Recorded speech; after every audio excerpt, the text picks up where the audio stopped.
Buenas tardes, tutor y compañero. Mi nombre es Juan David Ricardo Herrera y estudio Ingeniería de Sistemas en la Uniremington.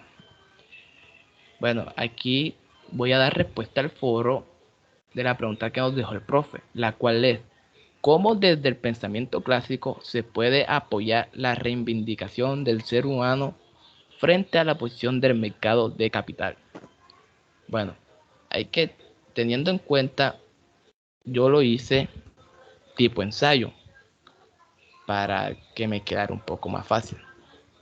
Bueno, cuando hablamos de pensamiento clásico, hablamos de todo ese movimiento que marcó ese resurgir de la base de la ciencia moderna, lo que se llamó renacimiento de la era clásica. Claramente hay que hablar de nombres de economistas, y hablaré de los dos más grandes exponentes, teniendo en cuenta que hay muchos más, pero solamente hablaremos de estos dos, de la economía clásica.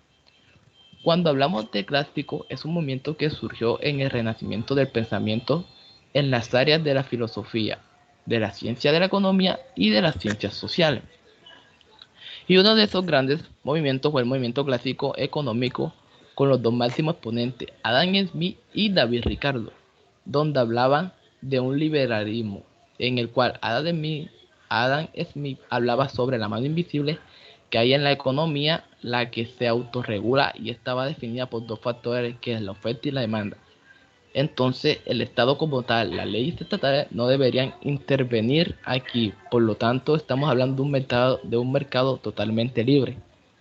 De ahí el liberalismo, donde los impuestos deberían disminuir hasta casi desaparecer, en la cual la actividad económica va dirigida a esos dos factores que, como lo dije, era la oferta y la demanda. Y mediante la oferta y la demanda el mercado se redirige y se redistribuye. Bueno, ya teniendo un poco esto en contexto, vamos a la pregunta. La posición en el pensamiento clásico del ser humano frente al mercado es básicamente de utilidad. Cuando hablamos de liberalismo, se habla de una cosa que es el capital. ¿Y qué es el capital? Es aquel que tiene la capacidad de sostener unos medios de producción. Este se llama capitalista, y acá decimos, ¿qué le pasa al que no tiene capital o que no tiene medios de producción? Pues le tocaría vender su tiempo de vida. Como tal, es el único capital que puede tener, digamos.